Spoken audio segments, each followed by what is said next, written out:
Hello again. I'm back with another clock to repair. This one is an Ingraham strike clock. I found it on eBay. It was being offered as a non-working clock, and the design of the case is what caught my eye. I like how it looks. Let me give you the full look at it. The case is a bit beat up, a lot of scratches and scuff marks in it.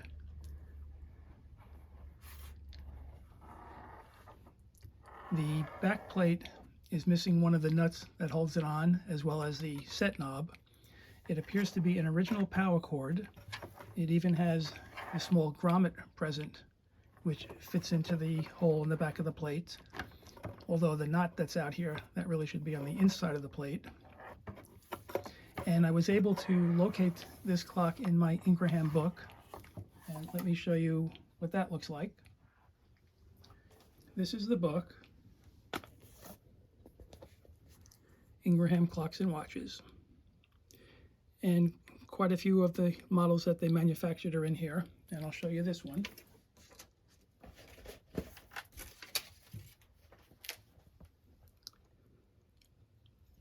It's the model SSD1. It was made in 1936, and the description reads, it's a walnut case with maple inlay. It's also a strike clock which strikes on the hour and the half hour. I've worked on a few other Ingraham clocks in the past. The first one I had proved to be so difficult for me that I questioned if I wanted to work on any others. However, the next one I came across, it turned out that it had a different style motor, which was much easier for me to repair. And this clock is very similar to the one that was easy. Let me show you what that one looks like. It's the one pictured right next to the first one that I showed you. It's the SSD2. So I'm assuming that the motor in this one here is going to be the same as this SSD2 model. So it shouldn't be, hopefully, all that difficult for me. But I won't know for sure until I get it on my work table and open it up. So let me get set up for that. Before opening it up, I want to show you a few things about the case. They say that it's made out of walnut with maple inlay. I believe this is the maple inlay wood that's over here, which is in pretty good condition. On this side, there's a bit of it that's kind of cracked and broken out of it. A few scratches and scuff marks on the case. Some of the finish has worn away from the top. But what I'm also noticing is it's almost starting to fall apart in that the way these pieces fit here, there's a bit of play in them. Some of them are quite loose that I was finding. Like over here. But it appears as if this case was really well made in that the way it's glued together, I believe these little pieces of wood that are holding the sides together, I think they call those biscuits. And if I can get the clock to work, I'm going to look probably to take the case apart and try to re-glue it and restore it that way. Now, before I remove the back plate, I'd like to check to see that if the clock actually is not running. But before plugging it in, I'm going to use an ohm meter to check for the continuity of the circuit, that there's no wires broken on the inside. That's one reason why it might not run. So, turn this on and just touch the leads to the plug. And if the wiring is intact, you'll see numbers flashing here. Okay, very good. That means it's safe to plug it in. So we'll do that next. Plug it in. Turn it on.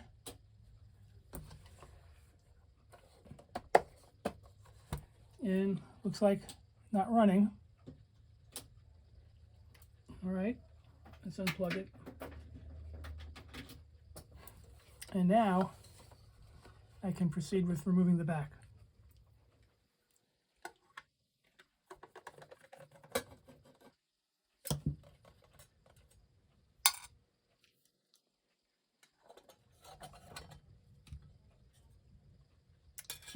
Okay, this is the type of motor that was in the first Ingraham I repaired. This is the one that gave me a lot of trouble.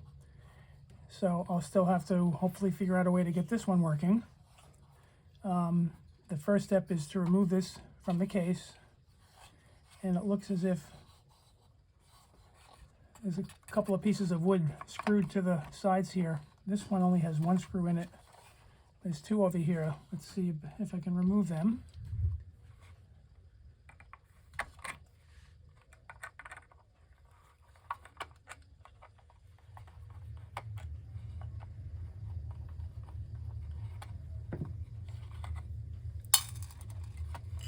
There's one. Whoop.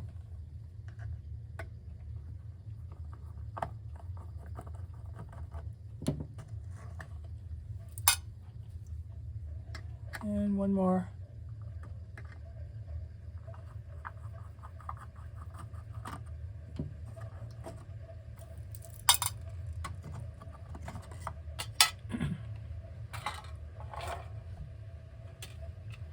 Okay, so I'll take out the glass,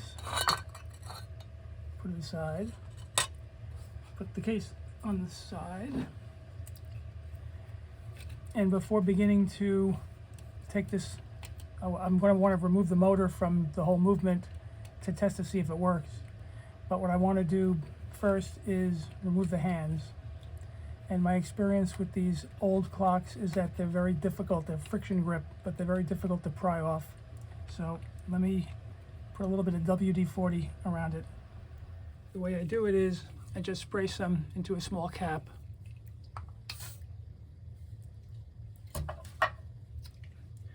And then with a fine brush, I just apply a little bit of it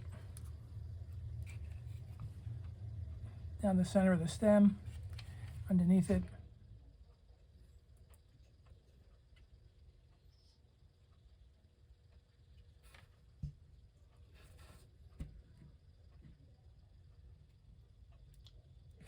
And I'll let this soak in for a good 10 or 15 minutes, and then I'll give it a try.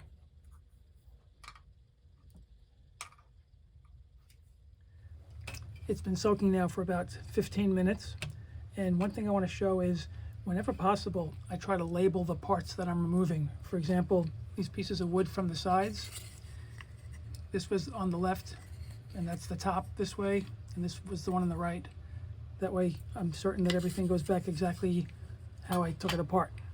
Anyway, let's see if I can pry this off now.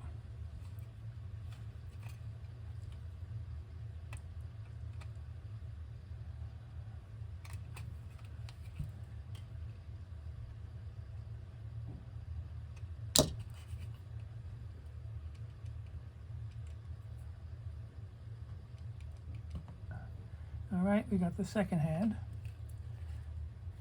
Now for the minute.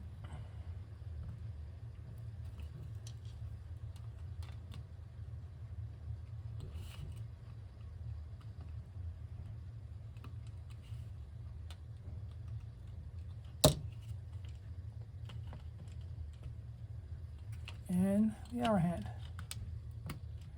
All right, that one was easy. Now the dial should lift up. Okay. Oop. Now we can work on removing the motor. I just have to loosen the two nuts on either side.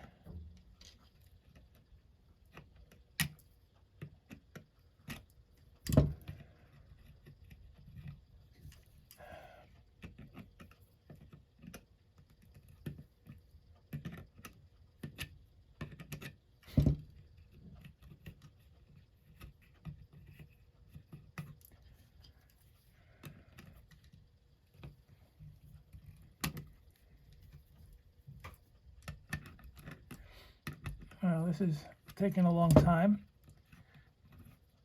Let me just go ahead and remove these on my own. Okay, they're off. Lift up this little plate.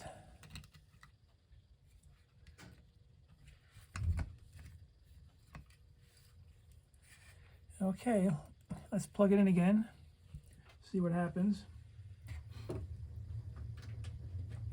turn it on. Well, it looks like it's working.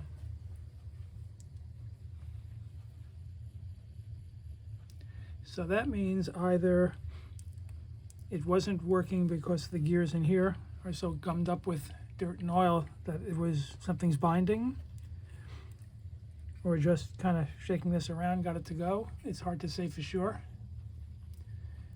But I'm going to proceed by taking this apart and having to clean everything up. What I want to do first, though, is check to see just how well everything's moving in here. What I have to try to come up with is a set knob, and I'll put one of the hands back on and see what happens when I try to rotate everything. So let me see what I can come up with. I found a set knob that fits. So, and this is interesting because it's a reverse thread. I have to turn it to the left to tighten it.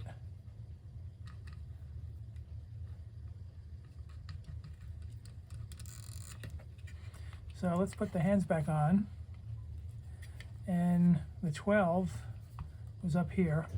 So just to note it, we'll put a 12 here. So put on the hour hand.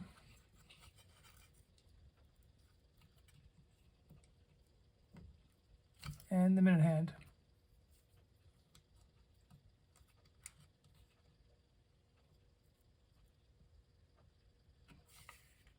And let's see what happens when I start turning it.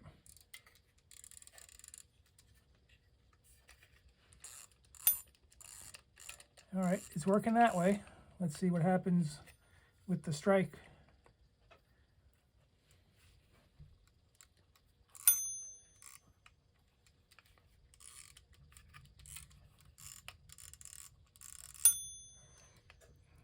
Okay, so it just struck the bell.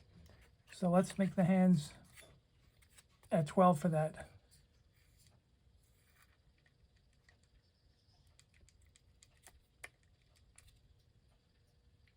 Huh, they're on pretty tight again. There you go.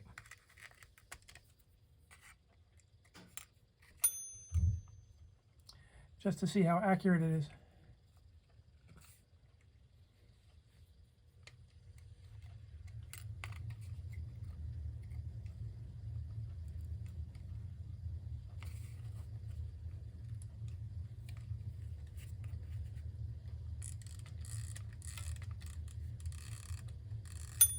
So on the hour it struck, and it should strike on the half hour.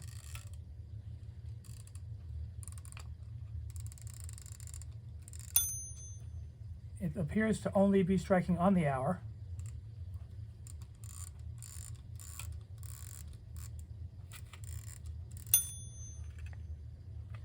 Okay, the next thing I think I want to do, let me reseat the motor and see what happens when it's running and you're trying to set the hands.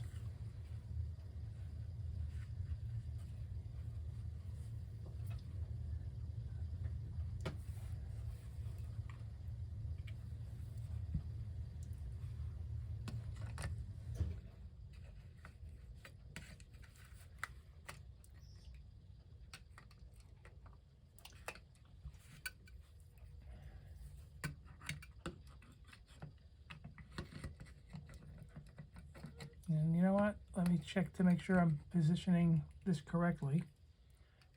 Right, it seats this way.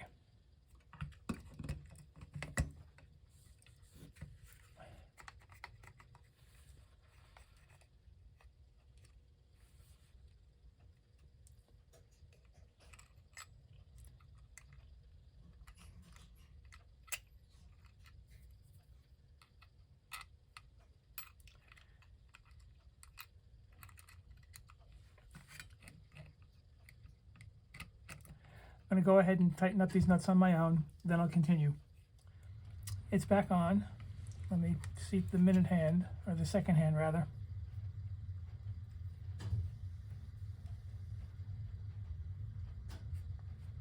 And plug it in.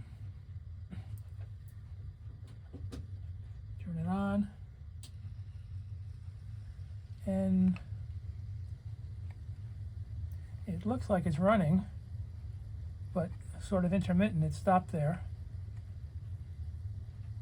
Now it's going.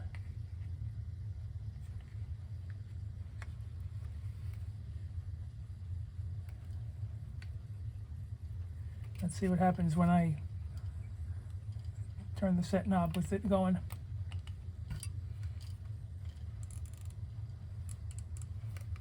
Well, the set knob seems to be turning the minute hand and the second hand, unless it's loose. Well, it's not working 100%, is it?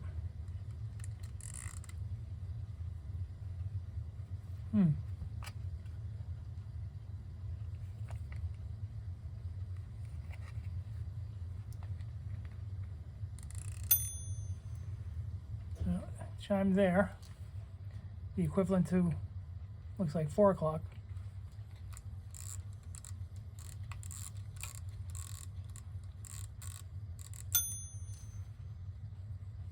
Another hour. All right, it's sort of working, but I'm still going to look to take it apart. So let me unplug it.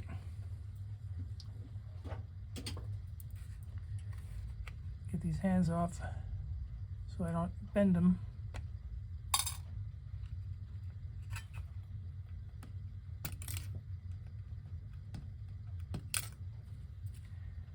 But I'd like to figure out why it seems to only be chiming on the hour.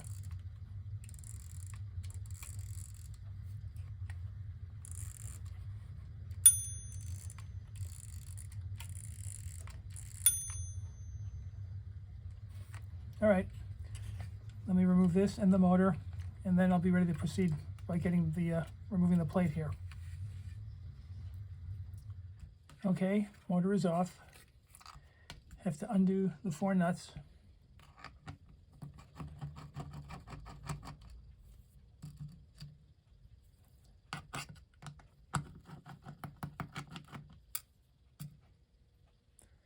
I see some small lock washers under these nuts here.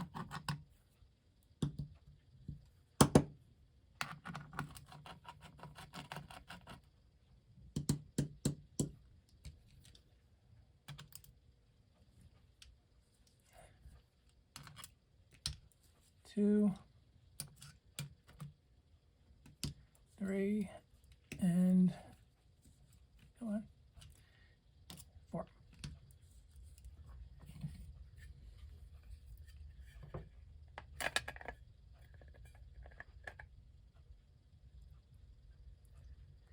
Okay, I've seen these before. They're supposed to be little rubber washers, I guess like a spacer, but these have dried out. They're very brittle, and when I try to remove these, the odds are they're going to crack. But I'll see if I can tease them off. That'll take some time.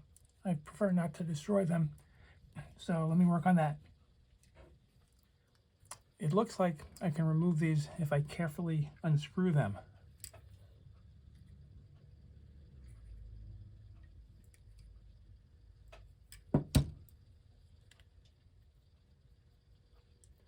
So I think I'll be able to remove all 4 without breaking them.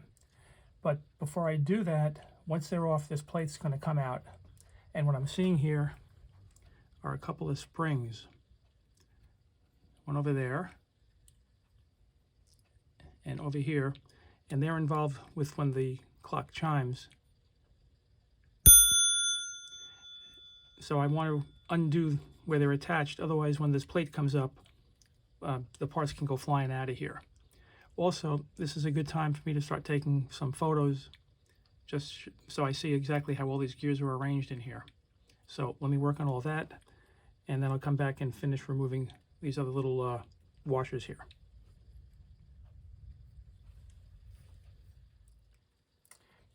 I have freed up the springs and began to unscrew these little washers. I can do the rest on my own pretty easily here.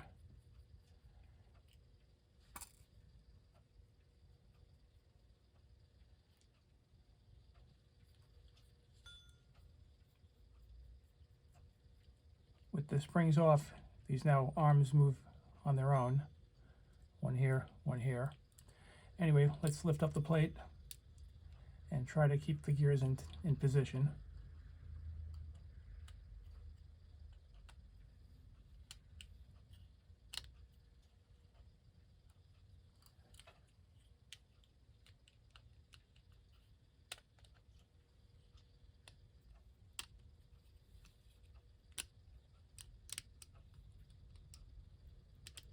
All right, something is binding on the inside. Let me take a closer look. I don't want to just pull it off and have everything go flying out of here. So give me a moment. I figured out what's holding it up, and in moving it around, a couple of these arms have already started to come out. But this one part here has a gear that's on top of this gear, which is fixed to the plate. So when I lift the plate up, this is going to pull up with it, but let me go ahead and do it now that I know how it fits.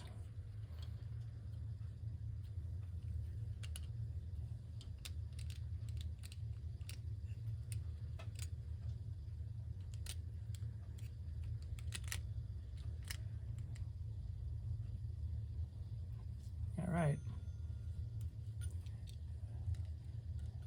So first thing, before I do anything else, I'll take a few photos so before these really get moved out of whack.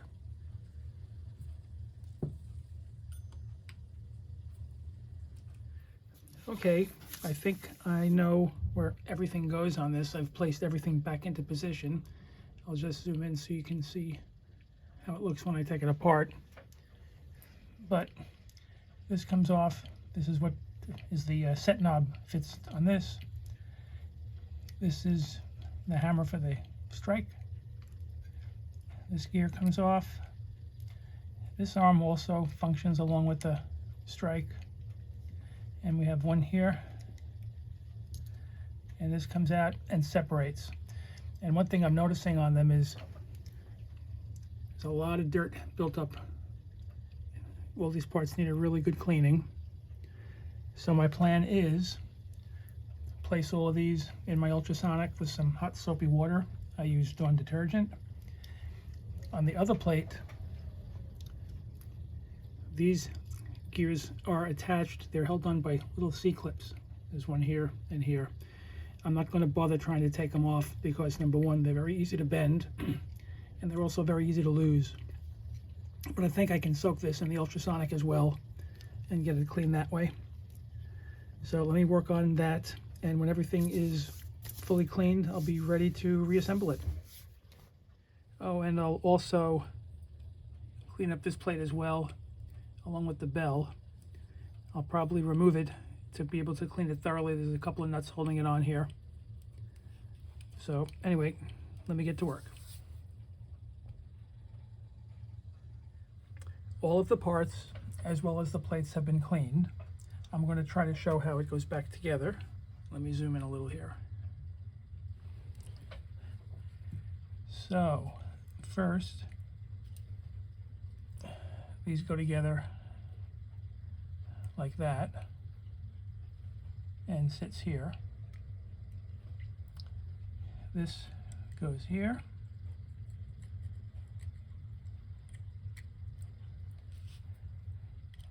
That's there. This fits over here.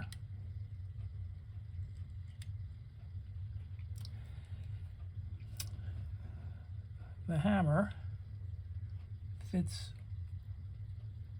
oh, get there, over here. And this arm goes in here. Oop.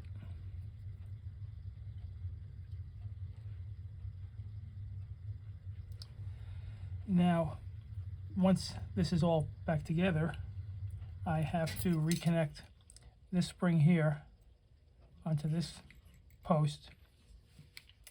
And then when I seat this plate back over and tease all these pivots into the various holes here, this spring I'm going to have to pull across and reconnect right over here.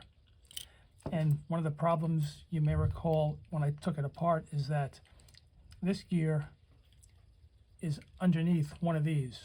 So it's really kind of difficult to get all this together properly. But I'm going to work on that on my own. And once it's completely reassembled, then I'll continue. What I will be also doing is lubricating everything. And to do that, I use some synthetic clock oil.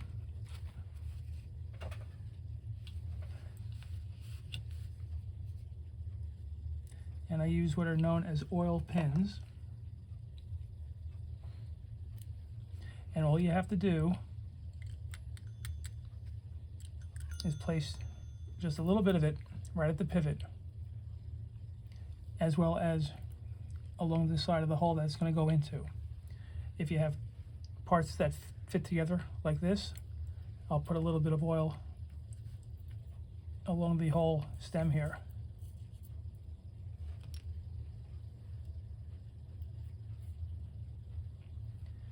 And I'll be doing that to all these parts. So let me get to work on that.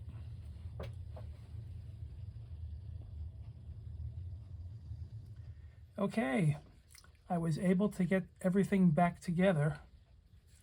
The springs are attached. And right now, the only thing holding this top plate on, I screwed the little washers back into place here. And I don't want to try testing it with the set knob again until I've permanently secured it with this plate. So this will go back on here. Next I have to set up the little lock washers and the nuts. I'll do all 4 of them and then I'll continue. I've got the plate back on, and what I want to point out is if you're trying to fix one of these yourself, the most difficult part was reattaching the springs. And what I had to do was the spring that connects to this arm, it was placed on this post before putting this together, and then just pulling it forwards and looping it over this little tab. But the spring on the hammer, I wasn't able to do that. What I ended up having to do was kind of starting over, removing the plate, attaching the spring to both ends, the post that's back here as well as here, and then positioning this part in the hole in the bottom plate and then putting it together that way.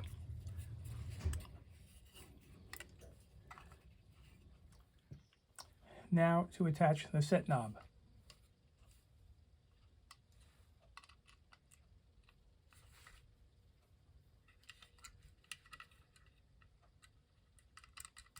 And we'll see how everything's moving in here.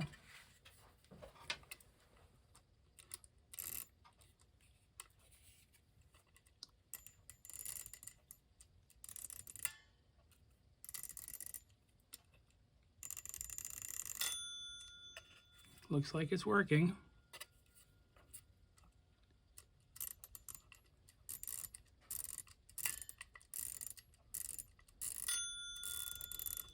Very good. So now I'm going to reseat the motor and look to attach just the second hand and see if it's going to work.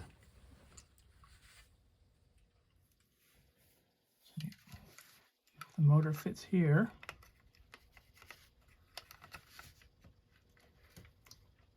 And then I have to secure it with this bar. I'll do that on my own, and then I'll continue.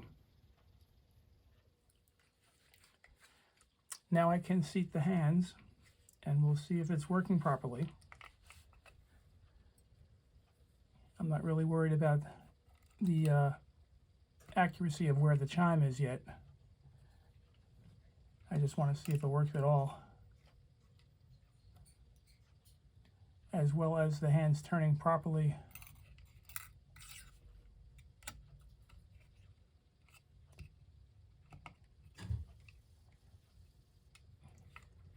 All right, got it plugged in, and I'll turn it on.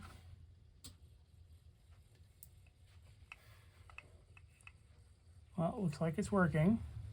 Let me turn the set knob a bit.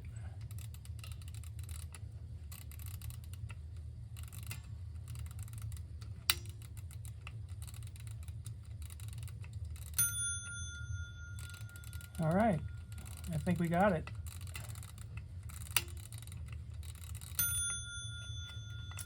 So now I'm going to remove the hands.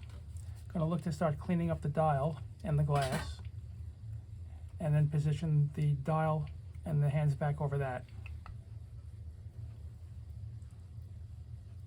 Okay, I've cleaned the dial and the glass, as well as the hands, and I want to attach the dial to the clock now. And the way it's done is there's a small metal tab that you sort of bend down and under, and it fits into the notch on this front plate. But it doesn't always line up perfectly straight, and there's sometimes a little bit of play in it even when it's bent down. So what I like to do is secure this using some double-sided tape. I'll put a few pieces on, peel off the top.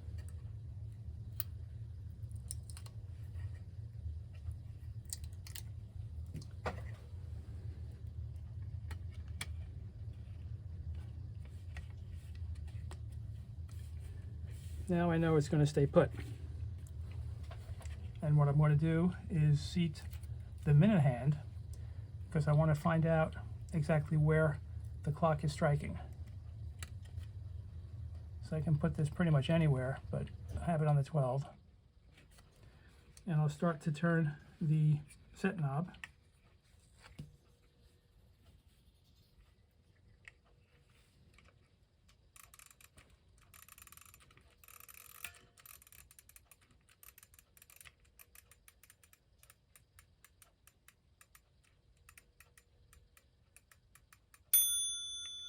Okay, so that is on the hour. Remove the minute hand, put it around the 12. And just to make sure I'm correct, let's go around again.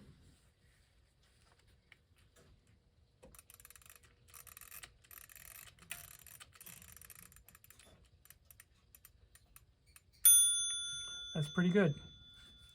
So I can remove the minute hand, seat the hour hand,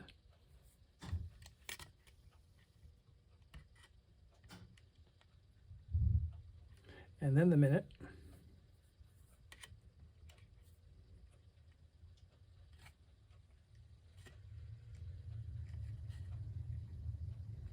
and the second hand. Whoop.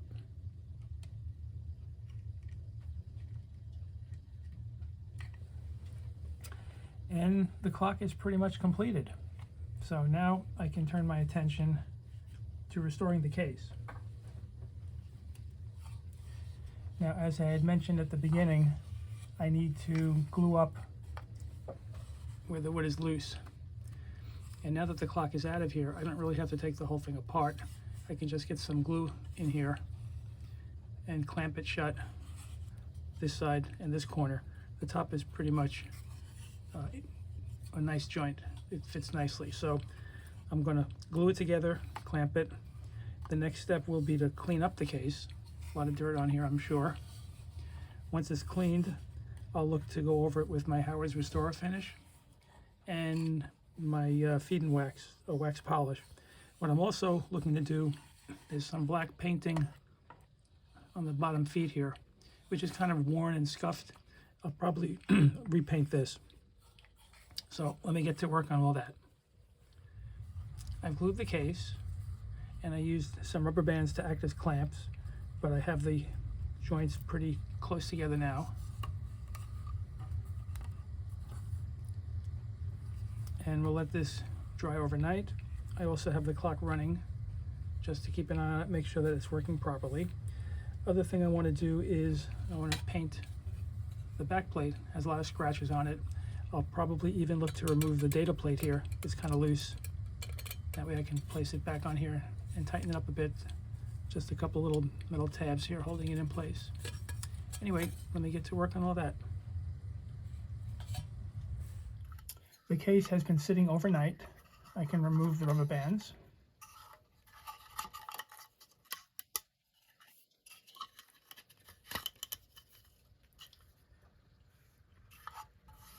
And this is going to hold up fine now. I also painted the back plate. I even cleaned and polished the data plate, so that's looking pretty good. And the most amazing thing for me is the fact that as I'm doing all this work and letting the clock run, when it got down to the half hour, it struck. So apparently it is now striking on the hour and the half hour. Why, when I do it manually, it doesn't chime on the half hour, I don't know, but it seems to be working properly.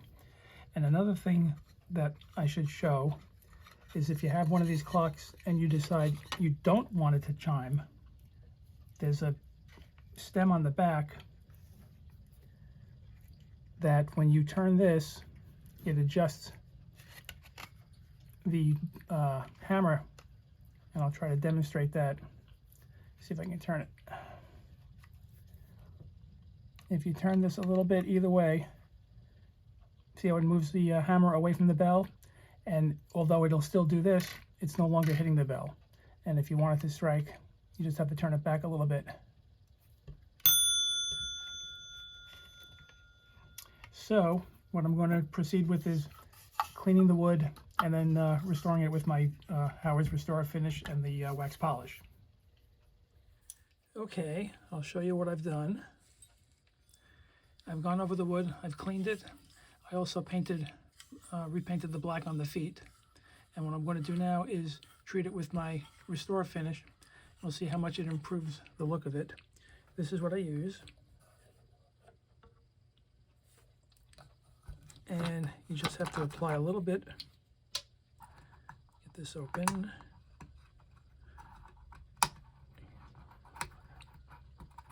Okay.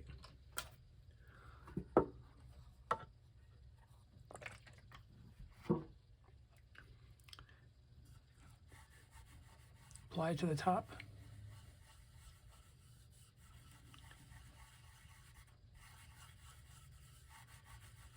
You wipe it on, and then right away you wipe it off. And I think you can see it definitely improves it somewhat. Still a bit faint over here compared to here, but I'm going to go over the whole case like this. And then once this dries, I'll give it the wax polish. So let me work on the rest of it. I've completed the work on the case, and I think it came out looking pretty good. And the next step will be to place the clock back into it. First the glass.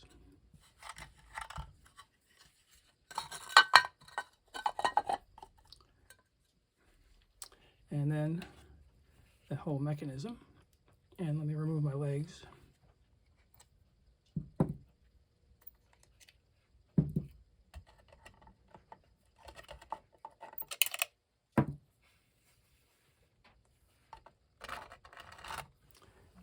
What I have to do next is place the pieces of wood on the side that holds it in.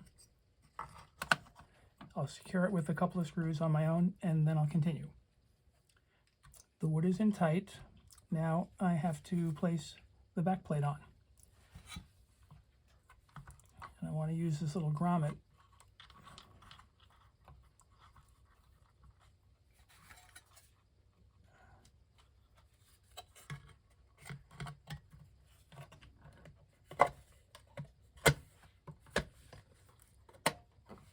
All right, now on my own, I'll position the two nuts to secure this as well as the set knob, so let me work on that.